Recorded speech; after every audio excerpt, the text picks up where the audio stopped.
ওয়ালাইকুম সবাইকে ঈদ মোবারক। কেমন আছো সবাই? আশা করি ভালো আছো, আর আমি বেশ ভালো আছি। তো চলো, যেহেতু আজকে ঈদ, তো মা তো ব্যস্ত আছে, সেই জন্য আজকে রান্নাটা আমার দায়িত্ব ছিল। তো রান্না হচ্ছিল টমেটো আর ভাত আর মাংস, বেশি কিছু করবো না। তো এই যে মাটন এখানে রেডি, আর মগজ ভাজা করবো, এই দুটোই করব।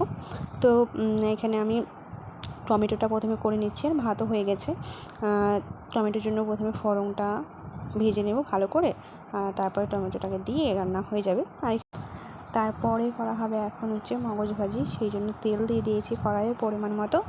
তারপরে পেঁয়াজ আর লঙ্কা দিয়ে দিয়েছি। পেঁয়াজ আর লঙ্কা একটুখানি ভাজা ভাজা হয়ে গেলে গুঁড়ো মশলা দিয়ে দেবো, যা যা লাগে আর কি সেগুলোই। তারপর ভালো করে একটু লালচে ভাব চলে এলেই মগজটা দিয়ে দেবো। ভালো করে ভাজতে হবে, নাহলে মগজ থেকে একটু কেমন একটা গন্ধ বেরোয়, সেটা বেরোবে। তো ভালো করে ভাজলে পারে কিন্তু মগজ ভাজা খেতে খুবই ভালো লাগে। কে কী খেতে পছন্দ করো কমেন্টে অবশ্যই জানিও। আর আমি রান্না করতে করতে এই যে আইসক্রিম খাচ্ছিলাম। তো মগজ ভাজা আমার কমপ্লিট। এবার এদিকে মাটন রান্না করা হবে। তো মাটন আমি বসিয়ে দিয়েছি গ্যাসে, তারপরে যা যা লাগে সবগুলোই আমি রেডি করে নিয়েছি। তো সব দিয়ে ভালো করে এখন কষিয়ে রান্না করতে হবে। আর তেল খুব অল্প দিয়েছি, তার কারণ হচ্ছে এত বেশি পরিমাণে চর্বি ছিল যে তেলের প্রয়োজনই হয়নি এরকম।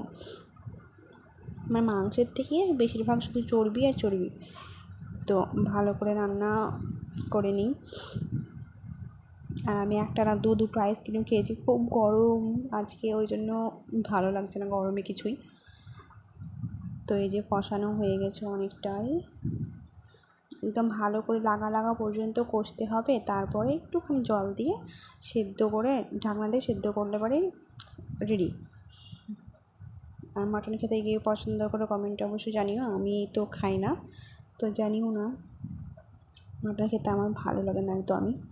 তো চলো আজকে এই পর্যন্তই, ফিরে আসছি অন্য কোনো ভিডিওতে। ভালো লাগলে লাইক কমেন্ট শেয়ার করে দিও।